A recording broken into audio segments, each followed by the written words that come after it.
झी5 आजच सबस्क्राईब करा आणि पहा तुमचे आवडते शोज।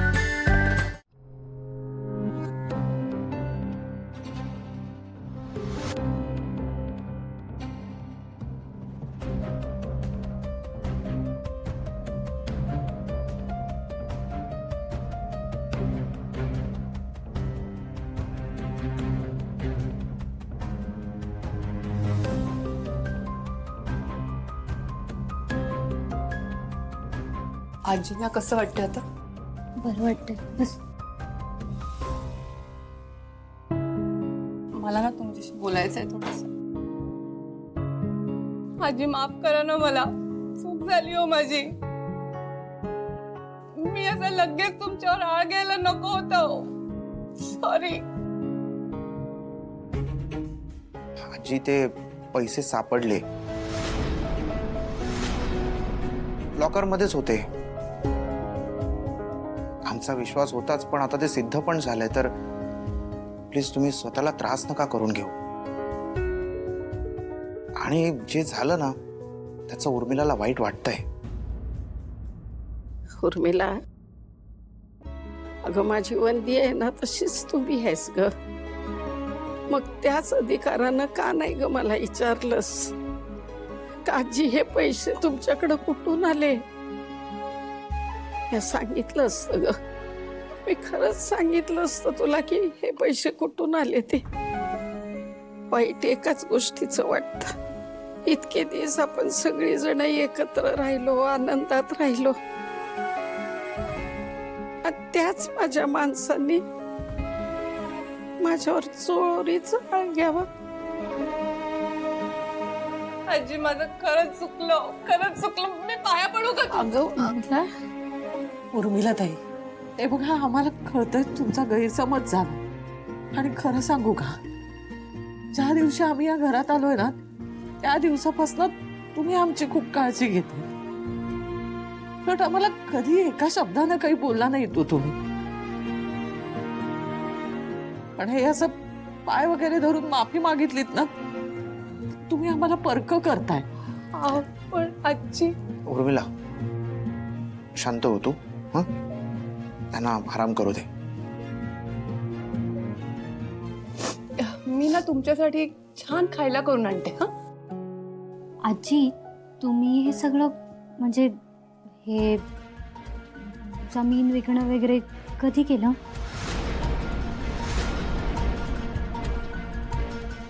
मी केला होता रतन दादाला फोन।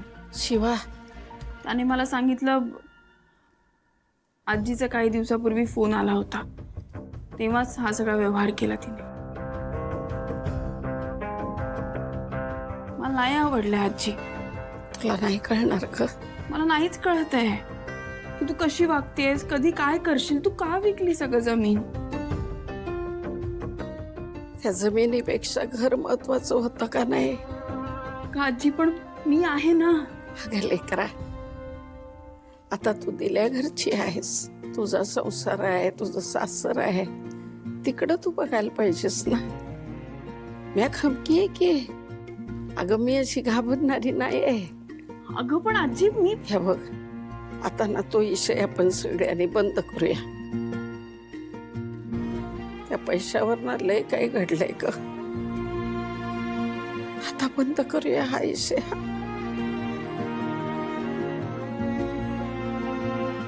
उर्मिला बाळा, जे काय घडलं ना ते झालं गेलं, समजा विसरून जा।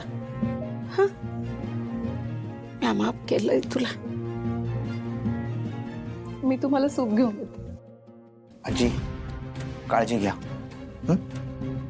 आलोच।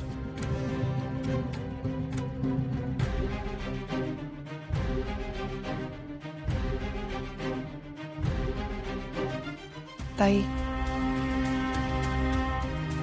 सूप आण जा आजींसाठी।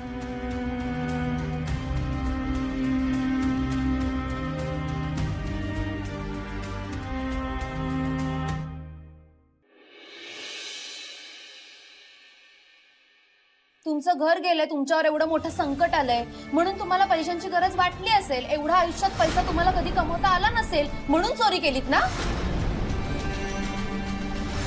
तुम्ही कुठून आलाय ना हे विसरलो, हीच मोठी चूक केली आम्ही. आजी, खूप मोठा डाव साधलाय.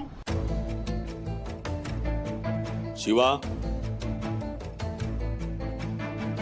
पप्पा तुम्ही आता मला थांबवू नका. मी नाही सोडणार आहे त्या कीर्तीला. असं कसं कोण वागू शकतो? मी एवढे दिवस सगळं सहन केलं ना, पण हे काय आहे? आजीवर चोरीचा आळ. मी नाही गप्प बसू शकत. नाही तू गप्प बसूच नको. तू मार, कीर्तीला मार, सुहासला मार. मागे त्यांना मारलं होतंस ना.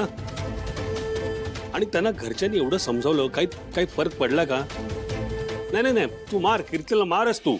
तरच काहीतरी बदल घडेल, काहीतरी मतपरिवर्तन होईल.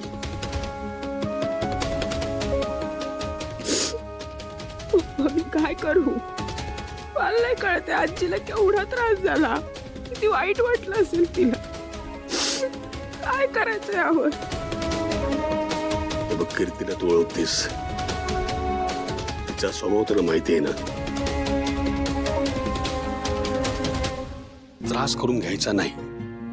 पप्पा असं कसं बोलता तुम्ही? आजपर्यंत तू इतके प्रयत्न केलेस, काही झालं का? यावर एकच उपाय, दुर्लक्ष करायचं. तू जेवढं दुर्लक्ष करशील तेवढा जास्ती त्यांना त्रास होईल. अगं, प्रभू रामचंद्रांना पण वनवास चुकला नाही ग, तरी केली तक्रार, कोणाला दोष दिला. आपण तर माणसं आहोत ना. हे बघ खचायचं नाही.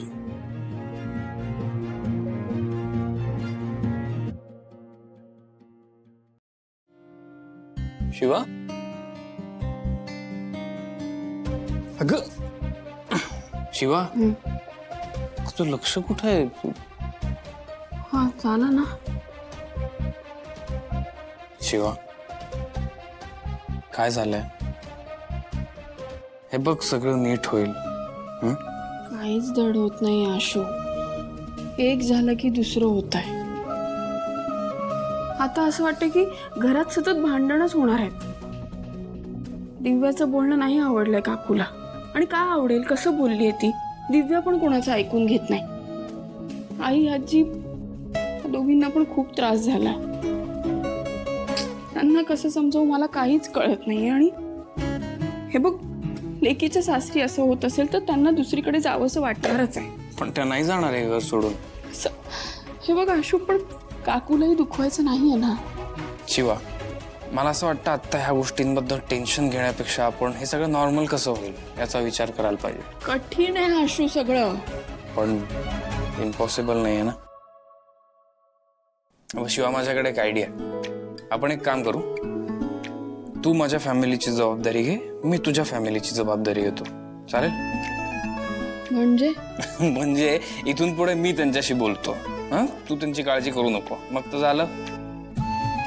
याने होणार आहे का सगळं नीट? नाही, फक्त याने काही नीट होणार नाही. तुझ्या चेहऱ्यावर जर स्माईल नसेल तर काहीच नीट होणार नाही. कळलं? बघू मला. बघू. ह्याच्या असते. हा, हे जे स्माईल आहे ना, ते सगळ्यांना जाईल बघ, आणि सगळे असेच खुश होतील. काळजी नको करू. झी5 आजच सबस्क्राईब करा आणि पहा तुमचे आवडते शोज